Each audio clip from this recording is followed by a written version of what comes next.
best recruiters out there want to hire people who are AI ready. If you have two people who are as talented and one is AI ready and embraces like all the tools out there and the other does not, who do you think will be better at their job? It's pretty clear. What is your kind of general advice for candidates who are either interviewing with TestGorilla or like that you've seen, that stand out from the crowd? Don't underestimate recruiters, right? These are professionals. So they will pick on those signals that if you're prepared or not very quickly. Is he or she really motivated? Do they really understand what we're about or not? They picked it up like this. I've been tested on non-verbal reasoning in about 30% of all jobs that I've been for. I always perform poorly in them ever since I was 11. My question, I guess, is as you get further up the funnel, why is my ability to be able to match shapes relevant to my ability to do a director of recruiting job and scale a business from 100 to 1,000? Hello and welcome to another episode of the Open to Work podcast. Today we are, it's a really exciting and special episode for a number of different reasons, but also because the Open to Work podcast has just been announced as the 19th, as placing 19th in the top 100 careers podcasts by Good Pods. When we started this podcast, we did not intend for it in any way to be in charts or be recognized. We just wanted to help people. And so the idea that it's kind of getting recognized by folks out there all around the world and kind of we're helping people means so much to us to be recognized for that. Podcasting, I think, can often be screaming into a bit of a void. You don't get a lot of feedback from the community. So just to know that we're helping folks and we continue to help folks is so important to us. So thank you everyone for tuning in every week and supporting us and continuing to support us. And I can't wait to see, I'll stay tuned and I'll keep you in the loop on the rankings as we slowly get closer and closer to Simon Sinek sitting in spot number one. I'm coming for you, Simon. And so really special episode today. We're joined by Wouter Durville, the co-founder and CEO of TestGorilla, a skills-based hiring platform. I'm really excited about this. There's so much to get into around skills-based hiring and why it's important and why this kind of concept is important for candidates all around the world. But Wouter, welcome to the podcast. Yeah, thank you so much, Matthew. It's an honor and pleasure to be here. And congrats on being number 19 in that top 100 list. That's amazing in the careers category. Yeah, no, thank you so much. But look, we love a hard landing here at the Open to Work podcast, and we open every single guest conversation with the same interview question. I bet you didn't expect that you're going to be interviewed in such a structured way. And I'll be obviously scorecarding you and making sure that you're hitting on all the right skills that I've got here. But let's start with the interview question. Tell me about yourself. Oof, hard question. And as an entrepreneur, it has been a while, right, that I've been interviewed. So thank you for doing this. Tell me about yourself. Now, look, I'm Wouter. I am Dutch, as your listeners can maybe hear. And I've been living in Barcelona for over 11 years, now together with my now wife and 3 little kids. They're 1, 3, and 5. So it's an important part of my life as well. And yeah, more on the professional side. My passion is really entrepreneurship. So I'm an entrepreneur, I think, since a very young age. I think when I was I don't even remember, maybe 14 or something, I started my first business selling candy and then magazines, organizing parties. Now, started setting up an internet venture actually in the previous internet bubble, or the first in the internet bubble, I guess, in 99, 2000. So my whole life I've been doing basically entrepreneurial stuff, like for-profit, non-for-profit, and also in the middle, social enterprise. And that's kind of where I landed at. So before TestGorilla, I had another company together with my wife, a social enterprise, selling handmade carpets online, rugs online. Oh, wow. And this is actually how I also got to the idea for TestGorilla. So we would get huge numbers of applicants every time we would have a vacancy. And this was a small family-owned company, right? We would get up to 2,000 resumes from around the world, and we would really struggle with that. We all these resumes or CVs, as they call in Europe, right? You're like, oh my god, who's the best candidate from all those people? How do I make this a fair process, right? We had a social enterprise for providing employment for these makers, mostly women in developing countries. So how do we? This was really important for us. So we want to give everyone a fair chance. How do we do that if you get so many applications from around the world? And how do you make it also efficient, right? We didn't have a recruiting department or anything. So it was really us going through it. So we really struggled. So this was a problem. And we're like, oh man, this doesn't work. We need something better than these CVs. There's something less biased, more efficient, just better, right? So we thought, hey, it would be nice to have some tests, to test people for the skills that we are looking for. So it could be customer service or bookkeeping or whatever person we were recruiting at the time. Send them some tests, and then as a first kind of filter, right, to give everyone a fair chance, and then focus our time on the best candidates. So I actually looked as a potential customer for this product online. So I was like, literally, where is this product? Like there must be more people who are looking for this, and there must be companies offering for it, right? There's a SaaS company, like a software company for every problem pretty much these days. And there wasn't. So that's how the idea was born. That's when I put on the entrepreneurial hat, so to say. I was like, wow, really, this doesn't exist. Like assessments existed, right, for a century, but like this product that I had in mind, basically TestGorilla now, didn't. So then I was like, pooh, this can be a big opportunity, right? And with a huge social impact, and I just got really excited from there. And that's how the idea was born. And I became the founder eventually of TestGorilla. Amazing. And so kind of thinking about like, we a lot of our audience are candidates who are going to potentially going through kind of TestGorilla or skills-based hiring practices. Like maybe just explain to us a little bit more, like what is a skills-based hiring practice that you are kind of supporting at your kind of platform, and what does this look like to a candidate, and how does this impact their experience as a candidate? So with TestGorilla, we see ourselves as a talent discovery platform, right? So like our companies use us, and our product that we sell basically to companies are talent assessments.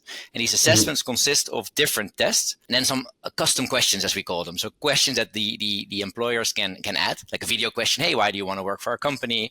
Or here's an email from a potential customer, right? For a customer success role, let's say. What would be your reply, or just upload your CV, right? Like stuff like that also.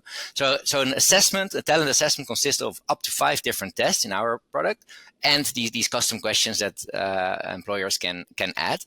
Now, really important, like the idea is to mimic the job, basically, right? To provide a holistic picture for the employer of the candidate.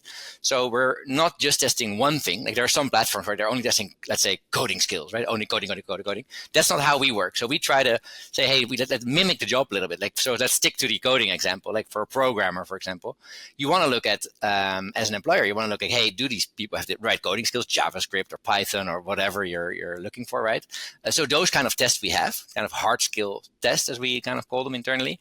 But then also as an employer, you want to see a bit more, right? You want to see, hey, does this person have the right cognitive ability to learn the next coding language or version, right? For example, right? So we also have cognitive ability testing, things like problem solving or numerical reasoning, like those kinds of tests. But there's of course more. Like if you tick those 2 boxes, you're not immediately hired, right? As a recruiter, you also look at, hey, does these people have the right fit with our culture, right? Do they add to our culture? So we have a culture add test, for example.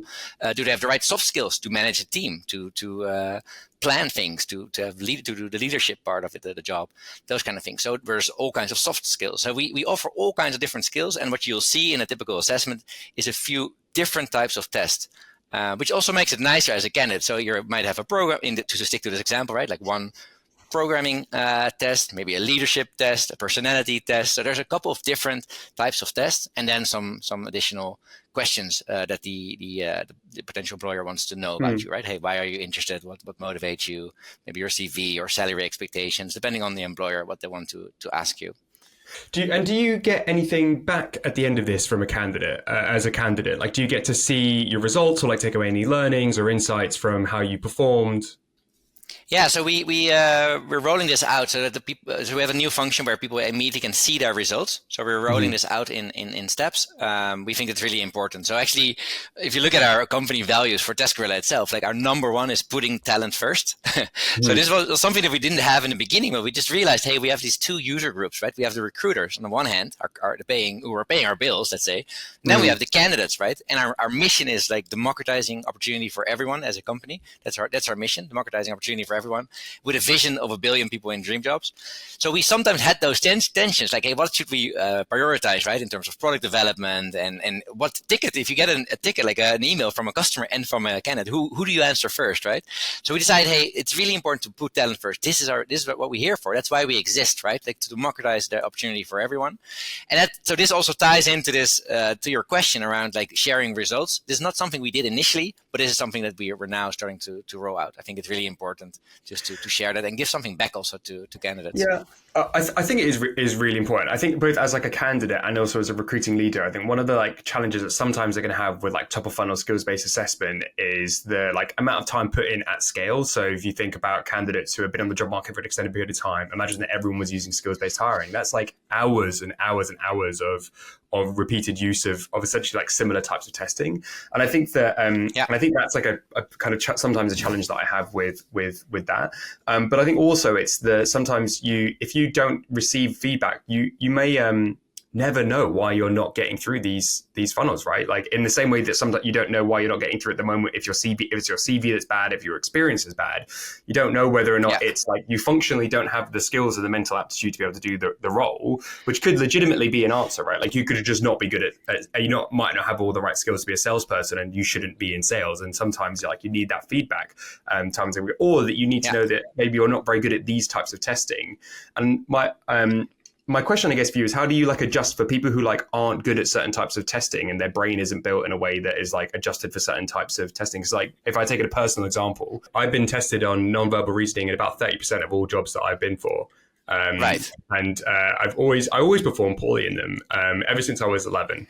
So, and I just know that if this sort of test comes up, I'm probably not going to be successful. But there's still, I'm a director of recruiting, and I'm not sure why. My question, I guess, is as you get further up the funnel, why is my ability to be able to match shapes relevant to my ability to do a director of recruiting job and scale a business from 100 to 1,000?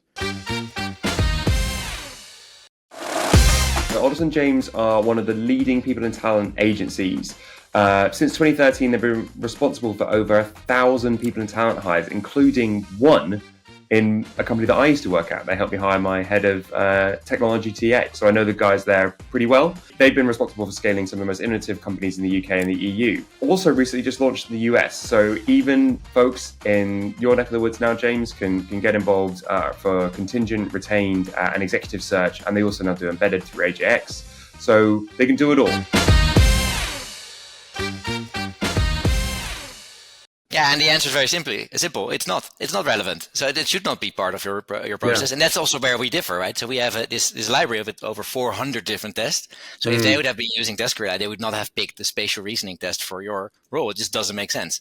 They would have picked it for a pilot, for an architect maybe, but not for you, right? So I think making the assessment very specific to the job is key, and it also makes it more predictive, and therefore also easier, more fun for candidates, right? It should be mimic your job. So there's also less stress. You're not going to get these weird tests that have nothing to do with your job, but there should be tests that you feel kind of comfortable about. So that's really a big differentiator, I think, also. And I think for reference as well, like when I'm building my own talent acquisition, like and assessment capabilities within my own talent acquisition teams and for businesses, I often point to work samples as the best predictor of success. There's like a lot of data, and we've known this since like the late 90s. If you look back at academic studies, there's a really similar one from SHRM, which we won't get into the technical details of. But like if you're a candidate listening, like the data really strongly backs that doing work samples is the number one predictor of success, and that's why so many businesses use. To a most degree, quite poorly use case studies, but it's they're attempting to try and recreate real life work scenarios and see how you perform in that. And like if you're a recruiter, you should or a hiring manager listening to this, like you want to try and get them as close as you physically can to them actually doing the job. Like if they're responding, like a really good example you mentioned earlier, and I think probably one of the best uses of like a TestGorilla product at scale is for like hiring customer support. Like, can you respond to this email? Can you respond to this ticket in a timed way that is valuable, that is resonant and consistent with our brand values based on this information?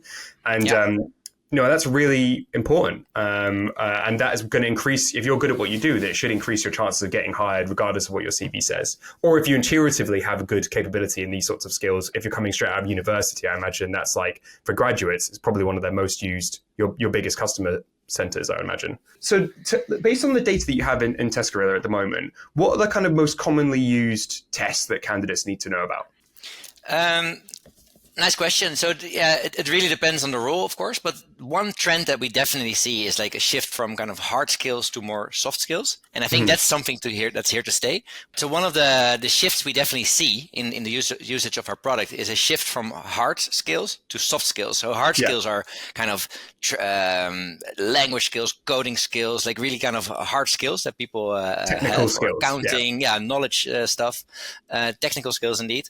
And where soft skills are more things like communication. I think that's maybe our number one test, or leadership, or time management, or like those kind of, those are all soft skills. Negotiation, for sales, you name them. And I think we see a clear trend towards these soft skills. So I think recruiters are really realizing like, hey, we really need those human skills, right? Also in the future, more and more of these hard skills or technical skills, as you said, can be done with AI, right? Increasingly, like from coding to translation to writing text to you name it, right? It's getting replaced, but actually you still need those human skills, right? To actually run a project, lead a team, right? Set it all up. So we definitely see a shift towards those soft skills for almost any role, right? Some will be included. And another thing that's quite interesting, I think, is just people or the best recruiters out there want to hire people who are AI ready, right? So you see the test for AI skills to use generative AI or to use some of the big companies out there. Those tests are becoming more popular as well. If you have two people who are as talented and one is AI ready, for lack of a better word, and embraces like all the tools out there, and the other does not, who do you think will be better at their job? Like it's pretty clear. So I think we also are definitely keeping that in mind in our hiring. We are delighted to be sponsored by Metaview. Metaview is the AI assistant for the interview process. Their AI records and transcribes hiring conversations like interviews, intakes, and debriefs, and then provides a perfectly summarized note of everything that was discussed. That means that you can focus on creating human connections with candidates during calls and save time on the busy work of cleaning up notes after every interview. I've spoken to so many recruiters and recruiting leaders who are loving using Metaview across their organizations. It's saving them time, but it also means that they have more data to make better decisions. So for every candidate and every pipeline, hiring teams can now make confident and informed decisions, and recruiters can finally take control of the interview process. The impact on candidate experience is also massive. Since recruiters don't have to worry about taking notes in the moment, they can really focus on being present and engaged with you. Forward-thinking recruiters at high-performing organizations like Brex, HelloFresh, and Quora are all leveling up their interviews with Metaview. So head on over to metaview.ai/open to work to get started for free on your first 5 calls. Okay, well let's take kind of Wouter TestGorilla hat off and put on like business owner hat for a little bit. And I know those two are interchangeable, but you've obviously done a lot of hiring now. You work in the HR tech space. What's like your general observation of the kind of hiring landscape at the moment, and what is your kind of general advice for candidates who are either interviewing with TestGorilla or like that you've seen that stand out from the crowd? Yeah, I think so. I think AI is just such a big topic, right? Obviously, so it's really changing the way we work. So I think it's really exciting, personally, as a business owner, right? It's very exciting on a strategic level as an HR tech company, right? All the opportunities that it gives us. I mean, let's be honest, CVs, resumes, and cover letters are just dead, right? Like if people still use them, you get like only perfect letters written by ChatGPT. So like they were already dead, but now they're really dead. So that's changing quite dramatically. But also, so that creates our strategic opportunities also, right? It changes hiring quite a bit, but also on the productivity side, right? Like inside of companies and how we work. So recruiters will be looking for people who are there to work in this new way, and there will be some small shifts in jobs, right? Like the data entry or basic translations, like all those things will be outsourced. That or not outsourced, will be automated. Sorry, they will be automated, right? But typically replaced by different types of jobs, right? To use them.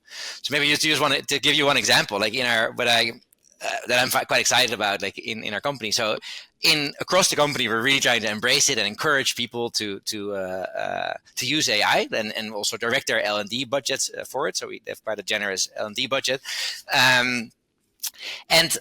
So we're now seeing all these different examples of kind of hackathons, AI hackathons that different teams are doing. So we just rebranded our company. So TestGorilla, the brand that you now see on the website with the pink is all new. But we have, like, in our blog, we have hundreds of different blogs, and every blog has a different picture. All those pictures have been generated in like 1 or 2 days with AI, and they're not real people. So it's amazing. Like, wow. And so they did an AI hackathon, like with the marketing team, and they said, let's just really get to know these AI tools, and then let's use them for this rebranding.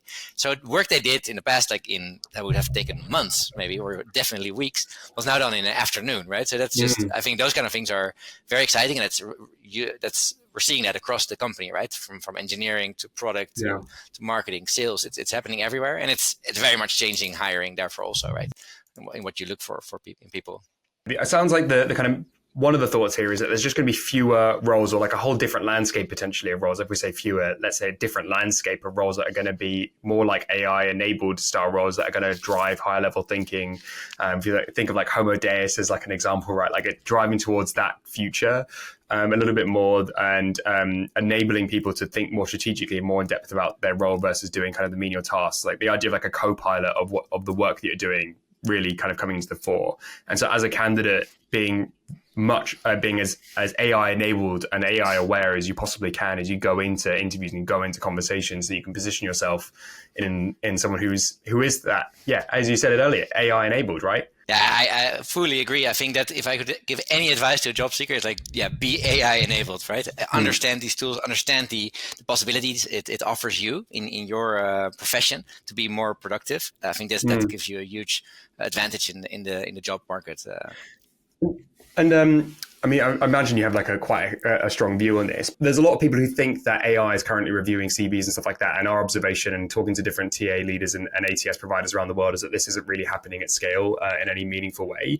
But we do see a lot of tools as well creating AI to help write CVs, which we also don't see as necessarily effective CVs. Like you can't ways of writing CVs. You can't, no matter what your experience is, putting a job description, your CV into a job description AI like writer, they're not going to suddenly be able to create your experience or change your experience. Like only you know what the KPIs were that you delivered. Only you know the outcomes that you were able to deliver.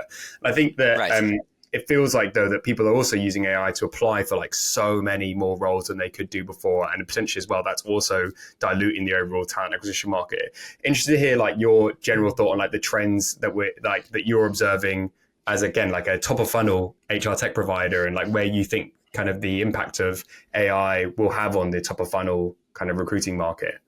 I think using AI to scan CVs and resumes and cover letters, I've always been quite skeptical of that. Me too. Because it's just really hard, because it's garbage in, garbage out, right? Or whatever you put in, you put out. 100%. And there's been a lot of examples now also in research into the bias actually inside the AI, right? Like if you use the wrong data set to train the AI, like you get the wrong outcomes, and that's happening. Yeah. So I would be very careful with using AI just at top of funnel based on resume screening. And AI doesn't really still understand like context and stuff like that properly, and things like white spacing, like that. There's now huge kind of push around white spacing in CVs again to be able to like combat AIs and ATSs and stuff like that. Like white spacing, and what we say by white spacing is like when you put into white space, put in certain keywords in white text in your CV, and it's supposed to be able to match to the ATS and all this kind of stuff that people say is happening in the ATS. Like they used to say that if you put like Harvard and stuff like that in white in your CV, you're more likely to get selected by the ATS. But like this is stuff that's been going on for like decades, and it's having a massive reemergence with people using this sort of stuff in AI and applications and stuff like that now, which is just like not true. It's not happening. But I think this will, if people use AI to review CVs, this sort of stuff will happen, and people will be able to lie more effectively about their experience and capabilities, and it will just perpetuate the kind of volume of applications problem that we currently are seeing in the recruiting world. Right, using AI that way is not working. I think the cool thing is like all these AI models are commoditizing very quickly, like we've seen with any hardware and software pretty much in the past, right? In the history of mankind, pretty much. But I think it's very hard to get is really good data. And so that's why I get as a founder and CEO of TestGorilla, think we are in a very good spot, because we have really strong confidential data about talent, right? And about what predicts job success, what tests, what combinations of tests, etc. So I think I see a bright future for assessment providers. I think that's much more data driven, and there you can apply AI, of course, like to find these predictive combinations or tests, etc. Awesome. Okay, so just to wrap up then, I receive a TestGorilla test. What are your top 3 tips for me to help me prepare and get ready for and absolutely make sure I smash my TestGorilla test? So your top three tips to smash your TestGorilla test. I think the first thing is really understand what you're applying for. So the job, the company, the requirements. That's the first one. Second one, I think prepare a bit, right? If you know which tests, prepare for those tests. But prepare a little bit. Get in the routine of doing a few tests to practice, right? I think it's always helps to be for that mindset. And then the third thing, my third killer tip would be to provide the right environment, right? Plan for it. Take your time when you're rested, when you're alone, without your cat, without your kids, and just be calm and confident. And it will be okay. It's fine, right? You can mess up a few questions or a test. It's not the end of the world.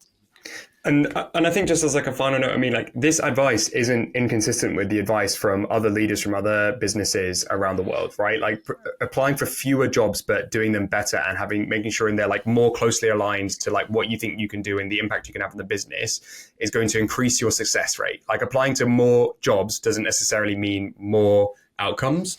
It's just a high volume input exercise at that point. But spending more time applying to better jobs and doing it in a better way is much more likely to produce you the right outcome than putting in 1%. 1% into 100 roles is much worse than putting in 10% into 10 roles, right? Or 100% into 10 roles. It's going to produce a much better outcome. And I think that's essentially kind of what you're saying. Even if you have a CV, if you're applying, if you have a test that's going to be used in the top of funnel, like that hour that you would spend doing a TestGorilla test, if they don't have a TestGorilla test, use it to help get your way into the business, to network, to write a really, really excellent custom CV. Like that extra hour is good practice and good habit to get into. And I do agree. I foresee a world where there'll be much more rigor put around the top of funnel to ensure that it's kind of a real person with real skills that are relevant, that are being assessed in a fair way. Yeah, absolutely. I fully agree with you, Matthew. I think that's the way to go. And don't underestimate recruiters, right? These are professionals. So they will pick on those signals that if you're prepared or not very quickly. Be it in a test, in a CV, in a video question, they'll pick up on those signals very quickly. They'll feel like, hey, this person is he or she really motivated? Do they really understand what we're about or not? They pick it up like this. Couldn't agree more. Yeah, spend more time applying to fewer opportunities, but make sure it's you really, really feel aligned and you're putting in a really solid effort. Okay. Yeah. So Wouter, final question as we end with a question that was left from the previous guest. So what megatrend like climate change or AI, aging population, remote work, do you think will have the greatest impact on the workforce? And what should someone concerned about staying employable do to respond to the changes around them? You've already talked about AI, so maybe pick another one. No, of course, AI is a huge one. I think remote work is also a mega trend that's here to stay. Right. And we talked about it a little bit, like TestGorilla is a fully remote company. We see the benefits, right, like of being fully remote and therefore being able to tap into a truly global talent pool on the one hand, right, for us as an employer, but also for talent, right, from around the world, like from Uzbekistan to Nigeria to London, they're applying to our jobs. So talent from around the world all of a sudden gets this opportunity to land a dream job.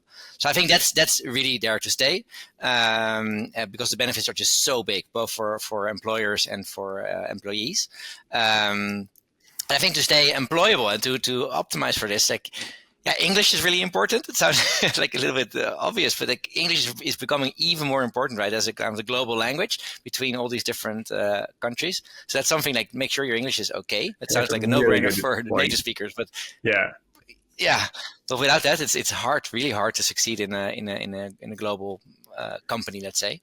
And I think it is definitely a plus. Like if we are hiring as a remote company, if people know what they're signing up for, right? And if even better if they experience in working remotely, right? In using remote tools like Jira and Slack and you name them, Google Meet or Zoom. If they know how to use that tool set well, that's a huge plus, right? If they know how to manage work and manage people, communicate well, that's a good thing. I couldn't agree more. I think that's a really astute response. And I hadn't thought about the English language element, obviously, because I'm biased and come from an English language country and then have worked exclusively with English language countries. But equally, I think the ability to work asynchronously, i.e., without being in person with someone, and to work on simultaneous projects, regardless where you are in the world, is going to be one of the skill sets of the future. And your ability to be able to communicate via short videos to someone, or like using a Loom or something like that, or like by text really, really clearly and effectively, I think it's just going to become so important. And I imagine that you've got a bunch of tests that are in TestGorilla to support with that. But like for me, it's one of the things that I care so much about, having managed teams all over the world, I think is absolutely critical. Awesome. And what's the question you want to leave for our next guest? Okay, the next question for the next guest. So if you could change one thing about the way we as a society hire people, what will that be? Wow. I'm kind of intrigued at your initial answer, but I'll leave that for an offline conversation another day. Well, so thank you so much for coming on the Open to Work podcast today. It's been really interesting, and kind of talking about what is already here in skills-based hiring, and kind of using tests and stuff like that to help assess top of funnel activity, but also is going to become an increasing part of the candidate conversation. So I think kind of candidates all around the world listening to this, I think now hopefully will have a better understanding of what to expect, why this sort of stuff is happening in the first place, because I imagine they're probably a bit pissed that they have to spend an extra hour or whatever potentially going for a job, but now they understand the why and understand the kind of the focus and why it's important to do this regardless of the job that you're going for, and how to best prepare as well and make sure that cat doesn't interrupt them. And I definitely kind of learned a lot and really enjoyed having you on, so thank you so much. Yeah, thank you so much for having me. It was a pleasure. Just one last thing. So in our research, we see that the overwhelming percentage of candidates actually prefers this. They prefer getting a fair chance. I mean, there's a small group, right, that has an amazing CV with the Harvard and whatever, all the privilege. Most people don't. So most people are like, wow, finally I get a fair chance to shine. So I just wanted to react to your comment on most people think, oh, do I have to take this assessment? It asks something from you. But you get a fair chance all of a sudden, so that's pretty good. Yeah, absolutely. And from all of us here at Open to Work, thank you so much again for tuning in. We obviously are on a mission to support people in navigating this really challenging job market, and that includes speaking to business leaders who are kind of looking at future trends and building the future of how we're going to be assessed, so you can stay kind of up to date. Also getting business leaders like Wouter to kind of talk about their experience in hiring and what they look for in candidates and what's important to them. And so hopefully kind of continues to, please do share this and like and subscribe and give us feedback and write in opentoworkpod@gmail.com. We want to hear your questions, your feedback, what you love, what you want to hear more about, any feedback for us as well. And so just thank you so much for continuing to tune in, and we look forward to seeing you next time. And Wouter, thanks again. Thank you so much, Matthew.